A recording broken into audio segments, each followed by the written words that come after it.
আপুনি চাই আছে বিয়লিৰ হেডলাইন্স দীৰ্ঘদিনীয়া লকডাউনৰ পিছত 21 ছেপ্টেম্বৰৰ পৰা সম্পূৰ্ণ নীতি নিয়মেৰে পাঠদানৰ বাবে সাজু হৈছে ৰঙিয়াৰ তুলসীবাৰী বহুমুখী উচ্চতৰ মাধ্যমিক বিদ্যালয় এফালৰ পৰা সকলো শ্ৰেণী কোঠা পৰিষ্কাৰ পৰিচ্ছন্ন কৰাৰ লগতে চেনিটাইজ কৰা হৈছে সকলো ছাত্ৰ-ছাত্ৰীয়ে মাস্ক পৰিধান কৰি বিদ্যালয়ত উপস্থিত হ'ব লাগিব লগতে সামাজিক দূৰত্ব বজাই ৰাখি পাঠ গ্ৰহণ কৰিব লাগিব ছাত্ৰ-ছাত্ৰীসকলে যদিহে বিদ্যালয় কৰ্তৃপক্ষৰ নিৰ্দেশনা নামানে কোনো ছাত্ৰ-ছাত্ৰীকে বিদ্যালয়ত প্ৰৱেশ নিষিদ্ধ কৰিছে বিদ্যালয়খনৰ অধ্যক্ষই নৱম শ্ৰেণীৰ পৰা দ্বাদশ শ্ৰেণীৰ ছাত্ৰ-ছাত্ৰীসকলক পাঠদান কৰা হ'ব বিদ্যালয়ত এদিন এৰি এদিন শিক্ষা গ্ৰহণ কৰিব পাৰিব ছাত্ৰ-ছাত্ৰীসকলে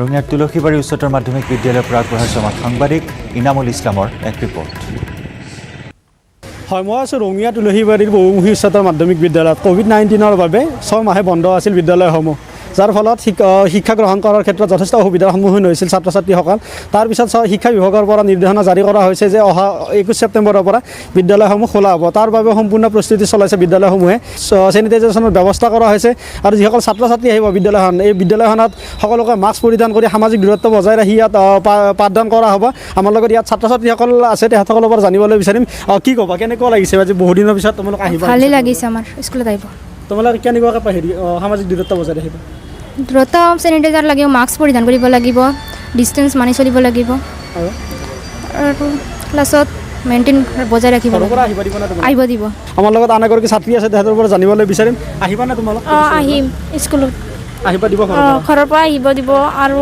আমিও আহিম আৰু মোৰ আৰু ক্ষতি হৈছে আমাৰ বহুতে এইকাৰণে মই ভাবি আছোঁ আৰু স্কুল খোলা হ'লে আৰু ভালেই হ'ব আমাৰ লগত বিদ্যালয়খনৰ অধ্যক্ষ আছে তেখেতৰ পৰা জানিবলৈ বিচাৰিম বাইদেউ কেনেকুৱা ধৰণৰ ব্যৱস্থা লোৱা হৈছে আপোনালোকৰ বিদ্যালয়ত ব্যৱস্থা লোৱা হৈছে মানে আমি এতিয়া প্ৰথমতে অভিভাৱকসকলৰ কনচেণ্ট লেটাৰটো আমাৰ কাৰণে ইম্পৰ্টেণ্ট হ'ব এই কণ ল'ৰা ছোৱালীৰ যিটো মানসিকতা সেইটোৱে আমাৰ কাৰণে এতিয়া ডাঙৰ প্ৰত্যাহ্বান হ'ব এইখিনি কথা আমি আগত ৰাখিছোঁ আমাৰ শিক্ষকসকল আহিব 50% সেইখিনি শিক্ষকসকলে তেওঁলোকৰ দায়িত্ব পালন নিশ্চয় কৰিবই গতিকে এইখিনিয়ে মই আশা কৰিছোঁ কাৰণ এটা ক্লাছত যদি 50জন ছাত্ৰ-ছাত্ৰী থাকে তেতিয়াহ'লে আপোনাৰ কেনেধৰণে ক্লাছ কৰিব ডেফিনেটলি সেইকাৰণেই চৰকাৰে আপোনালোকে দেখিছে বৰ ধুনীয়া গাইডলাইন দিছে 4টা ক্লাছ এদিন দুটা গতিকে আমাৰ ল'ৰা ছোৱালী গ্ৰামাঞ্চলত ক্লাছবিলাকত অলপ শ্ৰেণী কোঠাত ল'ৰা ছোৱালীৰ সংখ্যা অলপ বেছি থাকে গাইডলাইনখন 1:30 বা 40 হিচাপত দিয়া হৈছে যিহেতু 4টা ক্লাছ আছে গতিকে আমি সেইমতেই ছ'চিয়েল ডিষ্টেঞ্চটো কেনেকৈ মেইনটেইন কৰিব লাগে ডেফিনেটলি আমি চাম আমাৰ শ্ৰেণী কোঠা হ'ব আমি গোটেইবিলাকেই খুলি দিম 21 ছেপ্টেম্বৰৰ পৰা যি নৱম শ্ৰেণীৰ পৰা নৱম দশম একাদশ দ্বাদশ শ্ৰেণীলৈ 4টা শ্ৰেণী আছে এই 4টা শ্ৰেণীলৈ ক্লাছ শিক্ষাদান কৰা হ'ব এদিন এৰি এদিন কৰিব সোমবাৰৰ পৰা শুক্ৰবাৰলৈ আৰু সোমবাৰৰ পৰা শনিবাৰলৈ আৰু তাত ছাত্ৰ-ছাত্ৰীসকলে সামাজিক দূৰত্ব বজাই ৰাখি এনেদৰে পাঠ গ্ৰহণ কৰিব আহিব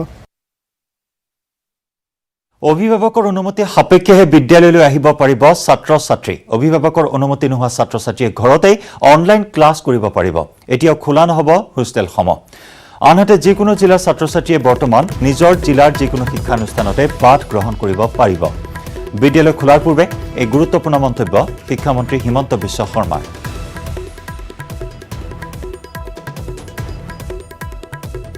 অনুমতি দিলেহে ল'ৰা ছোৱালী স্কুলত যাব গাৰ্জেনে যাব নোৱাৰে তেওঁলোকে অনলাইন পঢ়ি থাকিব পাৰিব আজি যেনেকৈ পঢ়ি আছে গতিকে যিসকলৰ অনলাইন আছে যিসকলে পাৰে কিবা আন ব্যৱস্থা কৰিব বা ঘৰত ককায়েকে পঢ়ুৱাব পাৰে ভায়েকে পঢ়ুৱাব পাৰে তেওঁলোক নাযাব কিন্তু যাৰ একেবাৰে অৱস্থা নাই তেনেকুৱা ল'ৰা ছোৱালীটো যাব লাগিব নহ'লে 0 ইয়াৰ হৈ যাব আমি এটা নিৰ্দেশ দিছিলোঁ যে যি গাঁৱত কলেজ আছে সেই গাঁৱৰ কলেজতে যাওক যি নগৰৰ স্কুল আছে তাতেই যাওক এতিয়া কটনত পঢ়িলেও কটনত এতিয়া আহিব নালাগে আমি সেই ধৰণে অৰ্ডাৰ দি দিছোঁ যে যি ষ্টুডেণ্টে য'ত যাব খোজে তাতেই যাব বিজেপি মিথ্যাচাৰী কংগ্ৰেছ ভ্ৰষ্টাচাৰী আৰু AIDF সাম্প্ৰদায়িক দল 2021ত বিজেপিৰ প্ৰতিটো মিথ্যাচাৰৰ উদাহৰণ লৈ ঘৰে ঘৰে যাব ৰাজ্যৰ দল অসম জাতীয় পৰিষদ চমুকৈ AJP আজিৰ পৰা অব্যাহতি লোৱাৰ পিছত প্ৰথমবাৰৰ বাবে কাৰ্বি আংলং জিলাত উপস্থিত হোৱা সদ্য প্ৰাক্তন আসু নেতা তথা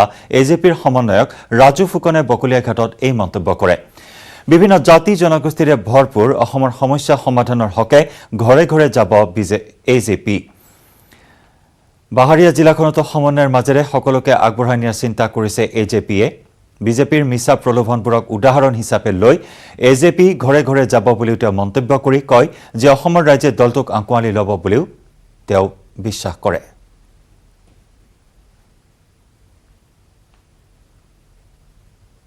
জাতি জনগোষ্ঠীৰ ভৰপূৰ এখন অসম সমস্যাৰে জড়িত এই অসমখনত আমি জাতি জনগোষ্ঠীৰ বহুখিনি সমস্যা আছে। আমি তেওঁলোকৰ যিখিনি সমস্যা সেই সমস্যাখিনি সমাধান কৰিবৰ কাৰণে ঘৰে ঘৰে যাম। আমি ঘৰে ঘৰে বড়ো, মিচিং, তিৱা, কাৰ্বি, চাহ জনগোষ্ঠী, গোৰ্খা সম্প্ৰদায়, আহোম, কছাৰী, কোচ, চুতীয়া চব প্ৰত্যেকৰ ঘৰে ঘৰে গৈ আমি সমস্যাৰ বুজ লৈ সেই সমস্যা সমাধান কৰিবৰ কাৰণে প্ৰচেষ্টা হাতত ল'ম। সেইখিনিৰ উপৰিও আমাৰ ছাত্ৰ ছাত্ৰীসকলৰ সুৰক্ষিত শৈক্ষিক ভৱিষ্যতৰ কথা আছে।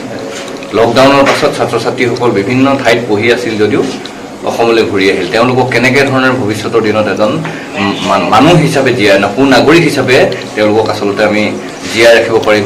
কৰ্ম সংস্থাপনৰ কথা আছে। এই দিশবিলাক কেনেকৈ ধৰণে আগবঢ়াই নিব লাগিব এই বিষয়বিলাকো আমাৰ ইতিমধ্যে প্ৰস্তুত কৰা হৈছে কেনেকৈ শৈক্ষিক দিশটোৰ ওপৰত। কাৰ্বি আংলঙত বহু সমস্যা, বহু জাতি জনগোষ্ঠী বসবাস কৰে ইয়াতে। এই জাতি জনগোষ্ঠীৰ সমন্বয়ৰ মাজেৰে ভৱিষ্যতৰ দিনত আগবঢ়াই নিব লাগিব।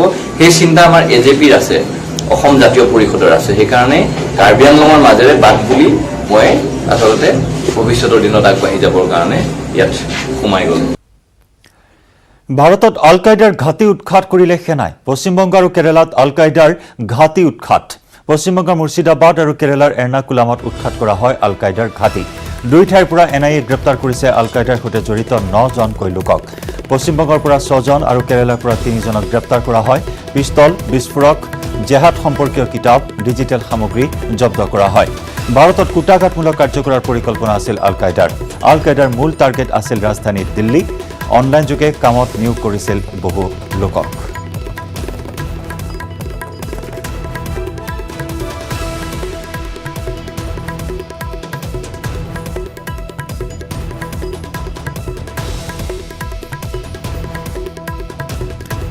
ইফালে ভাৰত চীন সীমান্তত পুনৰ উত্তেজনা।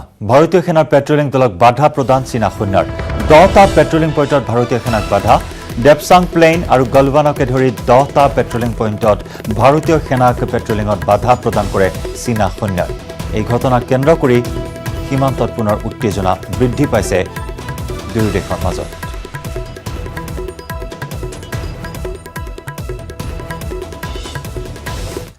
গছ থাকিলেহে মানুহ থাকিব, এই কথা সৰুগত কৰি নলবাৰীৰ কেইগৰাকীমান ছাত্ৰ ছাত্ৰীয়ে প্ৰশংসনীয় পদক্ষেপ গ্ৰহণ কৰিছে। ধৰণীক সেউজীয়াকৰণৰ উদ্দেশ্যে গছপুলি ৰোপণৰ কাৰ্যসূচী। নলবাৰীৰ কেইগৰাকীমান ছাত্ৰ ছাত্ৰীৰ ব্যক্তিগত প্ৰচেষ্টাত জুন মাহৰ পৰা নিৰবিচ্ছিন্নভাৱে এইসকল ছাত্ৰ ছাত্ৰীয়ে সৃষ্টি নামৰ এটা স্বেচ্ছাসেৱী সংগঠনত জন্ম দি গছপুলি ৰোপণ কৰি আহিছে। প্ৰতিদিনে নলবাৰীৰ ভিন্ন প্ৰান্তত গছপুলি ৰোপণ কৰি এক উল্লেখনীয় কাম কৰি আহিছে সংগঠনটোৱে। আজি নলবাৰীৰ বানেকুচি অঞ্চলত সৃষ্টি আৰু ভূমি সংৰক্ষণ বিভাগৰ উদ্যোগত বানেকুচি অঞ্চলত শতাধিক গছপুলি ৰোপণ কৰা হয়। এওঁলোকৰ এটাই উদ্দেশ্য, সেউজীয়া অসম আকৌ সেউজীয়া হৈ থাকক। আনহাতে সংস্থাটোৱে গছপুলি ৰোপণৰ লগতে পুলিসমূহ যাতে কোনেও অনিষ্ট সাধন কৰিব নোৱাৰে তাৰ বাবে বেৰ দি সুৰক্ষিত কৰাৰো চেষ্টা কৰে। আমাৰ লক্ষ্য এই যে অসমখন আমি সেউজ আছিল, সেউজ কৰি ৰাখিব লাগে। আপোনালোকেও আহক আমাৰ ওচৰলৈ। আমি ইয়াত আপোনালোকক সাদৰে সম্বোধন জনাইছোঁ। আমাৰ সৃষ্টিৰ অবিৰত যাত্ৰাত আপোনালোকেও অংশীদাৰ হওক। নৱপ্ৰজন্মৰ শক্তিৰ জৰিয়তে সৃষ্টি আগবাঢ়ি যাই থাকিব আৰু এই যাত্ৰা আৰম্ভ হৈছে আৰু অনাগত দিনত চলি থাকিব।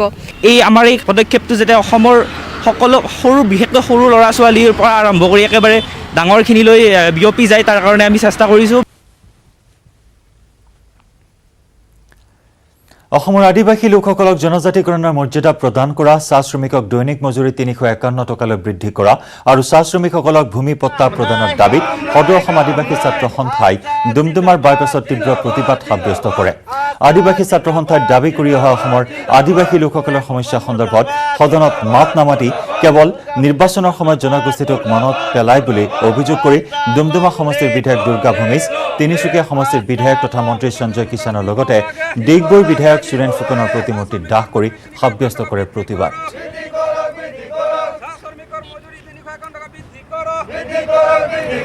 মুৰ্দাবাদ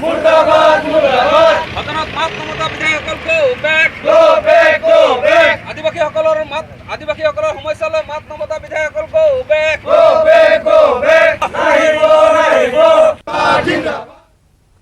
বিয়লি হেডলাইন্সত লৈছো আন এটি চমু বাণিজ্যিক বিৰতি। চুৰিয়া চিমেণ্ট ব্যৱহাৰ কৰিলে ঘৰ 50% অধিক মজবুত হয়। আপোনাৰ ঘৰ অটুট হ'লে হ'ব অটুট অসম। চুৰিয়া চিমেণ্ট, অটুট ঘৰ, অটুট অসম। আগবঢ়াইছে আনমোল মাৰি প্লাছ, সলনি কৰক জীৱনৰ সোৱাদ।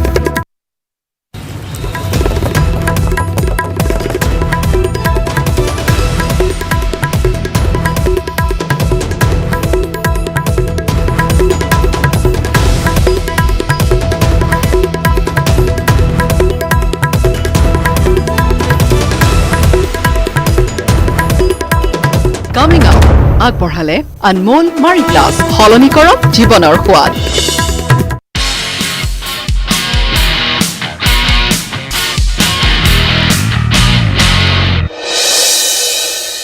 আদিবাসী লোকসকলক জনজাতিকৰণৰ মৰ্যাদা প্ৰদান কৰা, চাহ শ্ৰমিকৰ দৈনিক মজুৰি 351 টকালৈ বৃদ্ধি কৰা আৰু চাহ শ্ৰমিকসকলক ভূমিপট্টা প্ৰদানৰ দাবীত সদৌ অসম আদিবাসী ছাত্ৰ সন্থা চমুকৈ আছাই আজি কোকৰাঝাৰতো সাব্যস্ত কৰে তীব্ৰ প্ৰতিবাদ।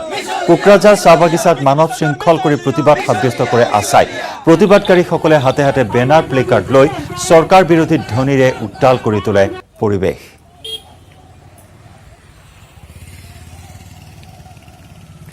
সাহসক সাংবাদিক শান্তিগিৰি নাৰ্জাৰীৰ ৰিপৰ্ট। আদিবাসী জনগোষ্ঠীক জনজাতিকৰণ কৰিব লাগে আৰু চাহ জনগোষ্ঠীৰ লোকসকলক দৈনন্দিন মজুৰা 350 বৃদ্ধি কৰাৰ দাবীত আজি কোকৰাঝাৰ জিলা আছাৰ নেতৃত্বত মানৱ শৃংখল অনুষ্ঠান ইতিমধ্যে আয়োজন কৰিছে কোকৰাঝাৰ চাহ বাগিচাৰ মেইন ৰোডত। যি মানুহ দেখা গৈছে ইয়াত শতাধিক লোকসকল ইতিমধ্যে আশা কৰ্মকৰ্তাসকল ইয়াত চাহ জনগোষ্ঠীৰ লোকসকল তেখেতসকলে এনেদৰে প্ৰতিভা সাব্যস্ত কৰিছে। তেখেতসকলে আজিৰ মানৱ শৃংখলৰ মাধ্যমতে চৰকাৰে আবেদন জনাইছে বা আহ্বান কৰিছে অতি শীঘ্ৰে আদিবাসী জনগোষ্ঠীৰ লোকসকলক জনজাতিকৰণ কৰাৰ উপৰিও চাহ বাগিচাসমূহত কাম মজুৰি কৰা লোকসকলক দৈনন্দিন মজুৰা বৃদ্ধি কৰিব লাগে। সেই দাবীৰে আজি চৰকাৰক দৃষ্টিগোচৰ কৰিব লাগে। আজি দিনত আছাম নেতৃত্বত ইয়াৰ মানৱ শৃংখল ইয়াৰ আয়োজন কৰিছে। প্ৰথমতে চেষ্টা কৰিছোঁ আছাম নেতৃত্বসকল আপোনালোকৰ দাবী কিয় আজি দিনত আপুনি মানৱ শৃংখল আপোনাৰ আয়োজন কৰিবলগীয়া হ'ল? হয়, বিজেপি চৰকাৰে যেতিয়া 2014 তেওঁলোকে চৰকাৰ গঠন কৰাৰ আগতে অসমৰ আদিবাসীসকলক তেওঁলোকে প্ৰতিশ্ৰুতি দিছিলে যে আমি চৰকাৰ গঠন কৰিলে 6 মাহৰ ভিতৰত অসমৰ আদিবাসীসকলক জনজাতিকৰণ দিয়া হ'ব।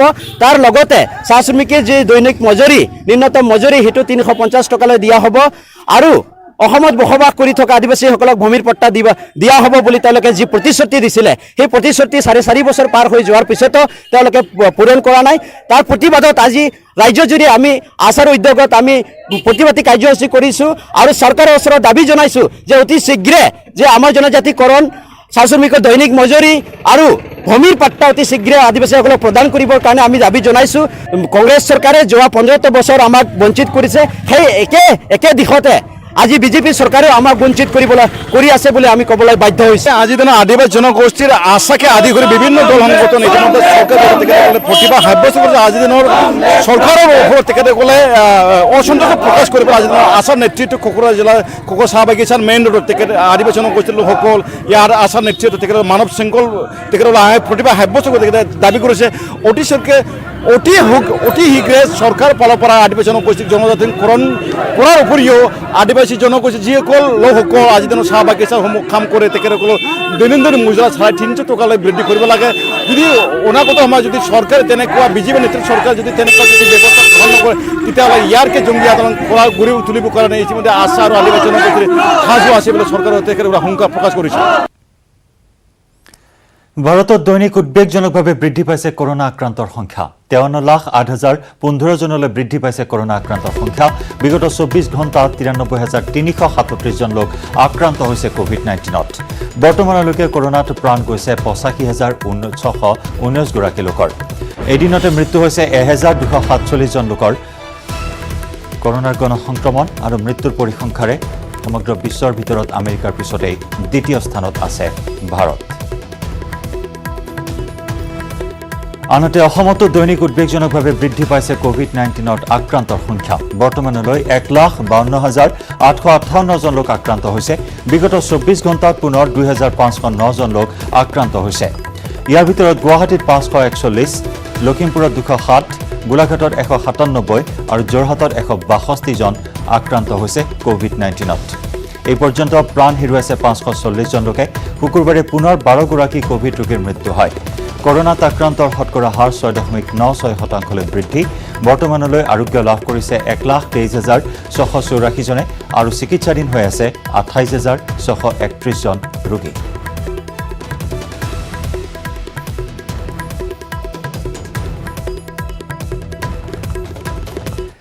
উন্নয়নৰ শ্লোগান আওৰাই শাসনলৈ অহা ৰাজ্যৰ বিজেপি মিত্ৰজোঁটৰ চৰকাৰখনৰ কাৰ্যকাল শেষ হ'বলৈ মাজত মাথো কেইটামান মাহ বাকী আছে।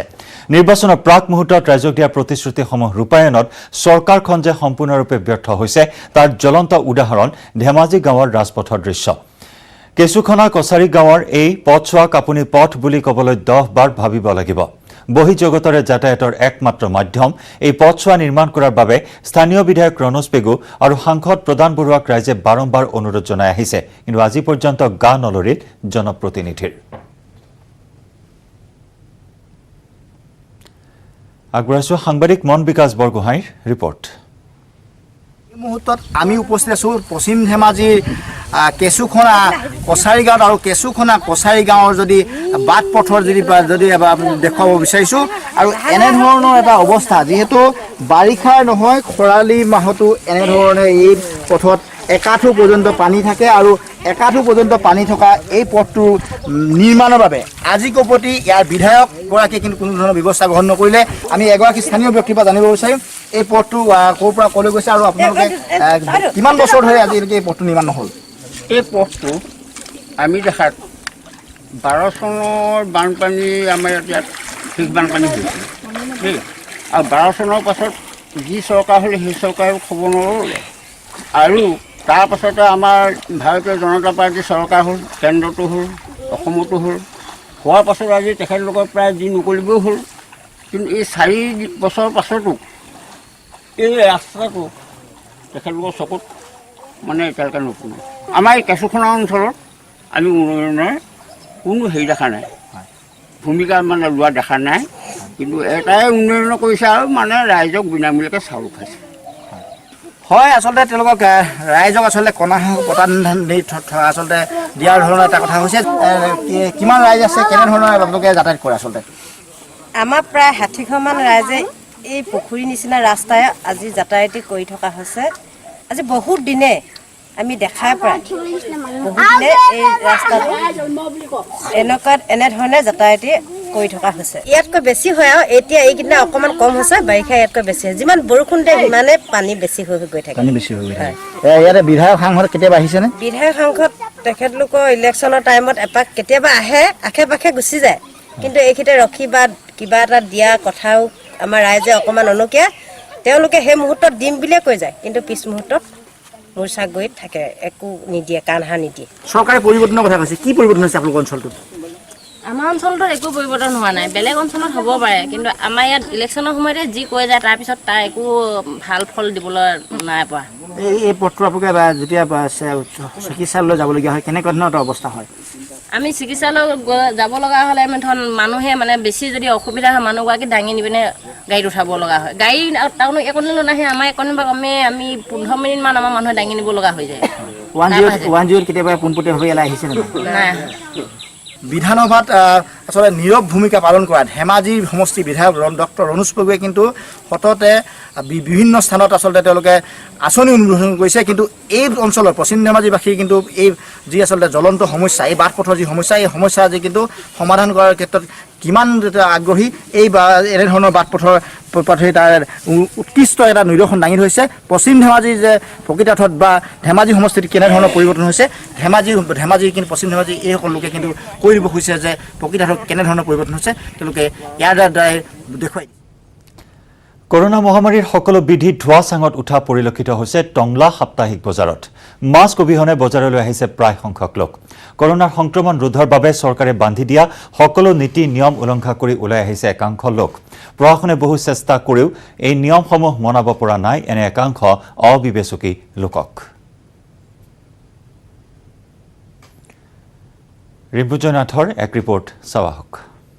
মই উপস্থিত আছোঁ ওদালগুৰি জিলাৰ টঙলাৰ যি সাপ্তাহিক বজাৰ আৰু এই সাপ্তাহিক বজাৰ যি দৃশ্য পৰিলক্ষিত হ'ল এক ভয়ংকৰ দৃশ্য বুলি ক'ব লাগিব কোনো মানুহৰ যদি কাৰোবাৰ মুখত মাস্ক নাই কাৰোবাৰ মুখত মাস্ক আছে সেইটো থেতুৰিত আছে গতিকে মোৰ কেমেৰা সহযোগ দেখুৱাবলৈ অনুৰোধ জনাইছোঁ এইদৰে আচলতে এইসকল ব্যৱসায়ীয়ে আচলতে মাস্ক তেওঁলোকে কোনো কাৰণত মাস্কখন লৈছে যদি থেতুৰিত লৈছে আপুনি মাস্কখন কিয় থেতুৰিত লৈছে নাই এই মাল অলপ জুখি আছিলে সেইটো কাৰণে জুখি আছে হয় মাল জুখি আছে আচলতে মোৰ কেমেৰা সহযোগীয়ে দেখুৱাব প্ৰায় সংখ্যক মানুহে আচলতে মাস্ক পৰিধান কৰা নাই তেওঁলোকে মাস্ক পৰিধান নকৰাকৈ এইদৰে আচলতে টঙলাৰ যি বজাৰ আছে সেই বজাৰত তেওঁলোকে বস্তু বিক্ৰী কৰি থকা পৰিলক্ষিত হৈছে যেন কোনো মানুহৰ সচেতনতা নাই দাদা আহিব আমি যিহেতু দিনে দিনে কৰোণা ভাইৰাছ বাঢ়ি গৈছে আপুনি মাস্কখন পৰিধান কৰিছে কিন্তু টঙলা বজাৰত আজি যিটো আমি দেখিলোঁ এক ভয়ংকৰ দৃশ্য বুলি ক'বলৈ কোনো মানুহৰ মুখত নাই যদি কাৰোবাৰ মুখত নাই থেতুৰিত আছে কি ক'ব কি ক'ম আৰু মানুহ একদম সজাগ নাই মানুহবিলাক এনেকুৱাই তাৰমানে ইয়াত যিমান যি গ'লেও মানে কাৰো হেৰি নাই ইয়াত আপুনি কি ক'ম আৰু আপুনি চাওকচোন কিমান মানুহ আছে